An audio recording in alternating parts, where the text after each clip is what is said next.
अखंड भारत और राष्ट्रीय आंदोलन की बात आते ही नेताजी सुभाष चंद्र बोस का नाम प्रथम पंक्ति में आता है।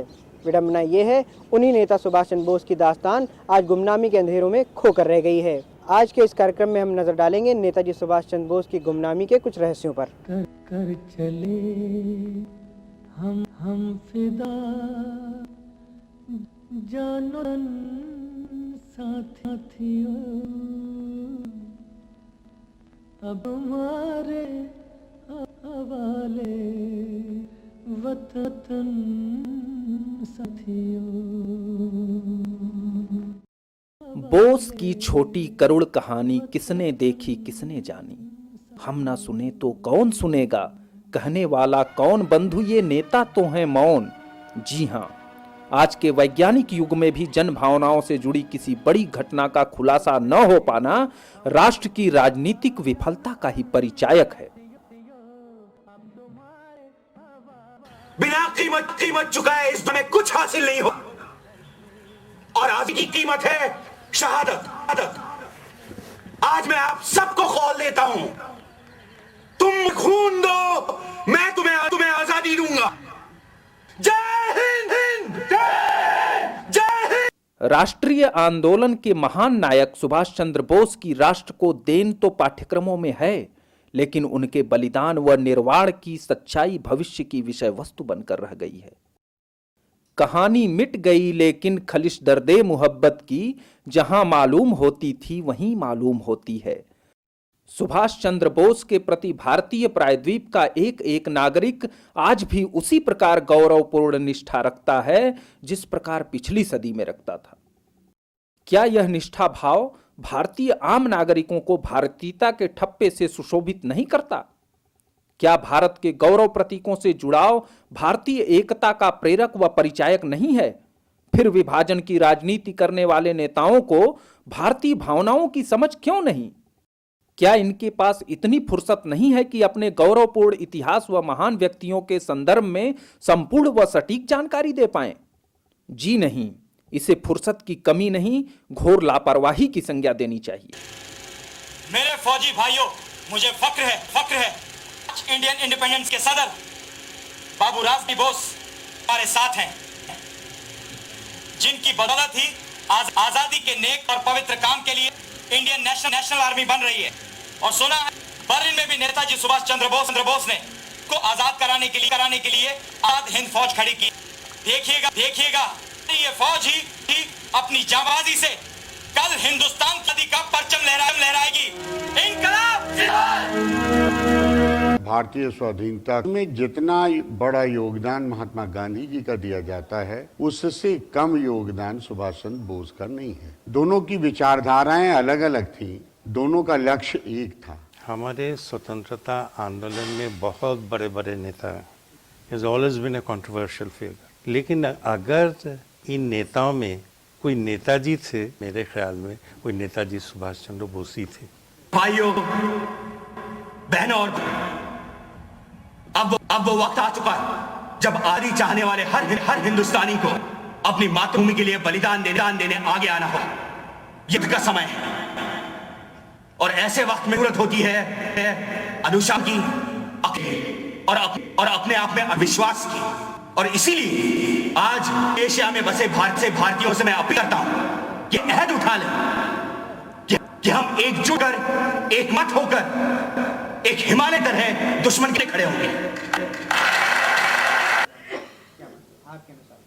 50% से कम योगदान नेताजी का रहा ही नहीं। सारे देश को क्रांति के लिए तैयार करने में नेताजी सुभाष चंद्र बोस का बहुत बड़ा हाथ। मेरा विश्वास है कि जब उनको मरना कहा जाता है तब तो नहीं मरेगा। वह तो केवल इसलिए घोषणा की गई कि उनकी खोजबीन न हो, क्योंकि उनकी जान को खतरा था। युद्ध अपराधी घोषित थे।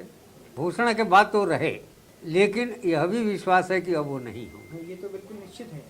देखिए, देश में जितनी बड़े बड़े संकट आए हैं, अगर सुभाष चंद्र बोस जैसा आदमी जिंदा होता तो वह छिप के नहीं रहता। विवाद प्रिय लोगों को सत्य से कोई मतलब नहीं हो, इसीलिए इसका कोई हल नहीं हो रहा है ना। थोड़ा राजनीति करने में ही राजनीति करने का एक मुद्दा मिलता है। सत्य क्या है, सत्य को सामने चाहें, when there is a will there is a way, अगर चाह होती है तो राह निकलती है, तो हर कोई तैयार हो सकता है। तो वही एक कारण है। सच पूछो तो एक पहले जब महात्मा जी करो या मरो का नारा, अगर उस वक्त हम ये मुहिम कर पाते तो भाग चुके होते अंग्रेज।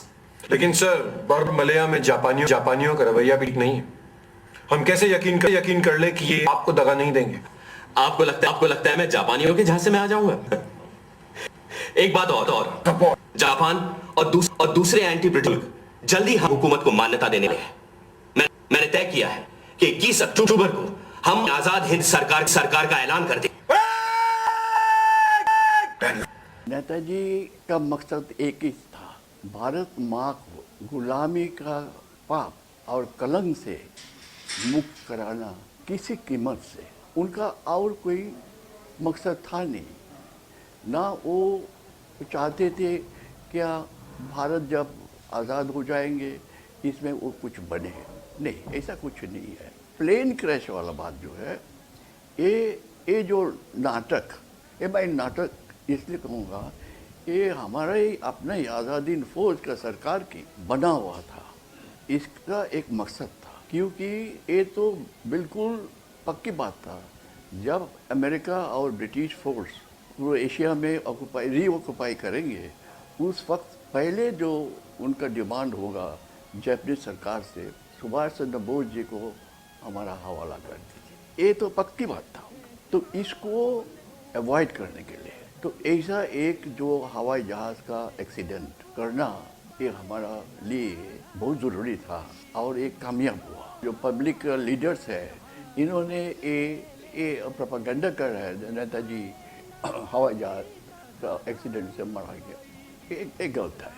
ये गलत है क्योंकि हमारा अपना आज़ादी फौज का ही और जापानीज का मदद से दोनों सरकार ने मिलकर ये स्टोरी, ये ड्रामा बनाया। कि अपनी निजी लिप्साओं के चलते हमारे देश के नेता दायित्व से भटक चुके हैं। तभी तो करोड़ों दिलों की भावनाओं को दरकिनार कर नेताजी सुभाष चंद्र बोस जैसे महानायक की अधूरी कहानी को पूरी करने में लापरवाही और घिनौनी निष्क्रियता दिखा रहे हैं। शायद इन नेताओं को इसका आभास नहीं कि इनके संबोधन का सम्मान सूचक प्रयोग सिर्फ सुभाष चंद्र बोस के नाम के ही पूर्व होता है, नेताजी के रूप में। आजाद हिंद फौज की स्थापना करने वाले सुभाष चंद्र बोस की मृत्यु विमान दुर्घटना में नहीं हुई।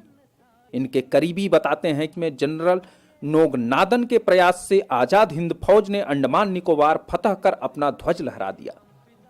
इस घटना से अंग्रेज बौखला गए और वहां उन्होंने अपना हमला तेज कर दिया। आजाद हिंद फौज के मददगार देश जापान के नागासाकी और हिरोशिमा पर अमेरिका ने परमाणु बम गिरा दिए, जिससे जापान की कमर टूट गई और उसने मित्र देशों के समक्ष समर्पण कर दिया। जापानी मदद बंद होने के बाद अंग्रेजी सेना आजाद हिंद फौज के खिलाफ रणनीति बनाने में जुट गई और एक समय ऐसा आया कि अंग्रेजों ने पूरा रंगून घेर दिया। फौज के लोगों को जंगल में शरण लेनी पड़ी। फौज के अधिकारियों व शुभचिंतकों ने नेताजी को रंगून छोड़ने की सलाह दी। नेताजी अपने विश्वस्त अधिकारियों के साथ थाईलैंड चले गए। यहीं से नेताजी भूमिगत हुए। झिप चली पलकें तुम्हारी पर कथा है शेष। नेताजी सुभाष चंद्र बोस की आगे की कहानी तो देश के उच्च पदों पर बैठे लोगों को स्पष्ट करनी है, किंतु उनकी पलकें सच में झिप चली हैं। आत्म प्रवंचना में लिप्त देश के कर्णधारों से नेताजी सुभाष चंद्र बोस की स्मृतियां मानो कहती हों कि कोई वायदा कोई उम्मीद नहीं, अब सुकून दिल को आ चला है बहुत, याद रखो तो दिल के पास हैं हम, भूल जाओ तो फासला है बहुत। अब सोचना ये है कि आगे करना क्या है। क्या हम भी अंग्रेजों के सामने हथियार डाल देंगे सर? नहीं, बिल्कुल नहीं। चाहे कुछ भी हो जाए, एक बात तय है, हम हार नहीं मानेंगे।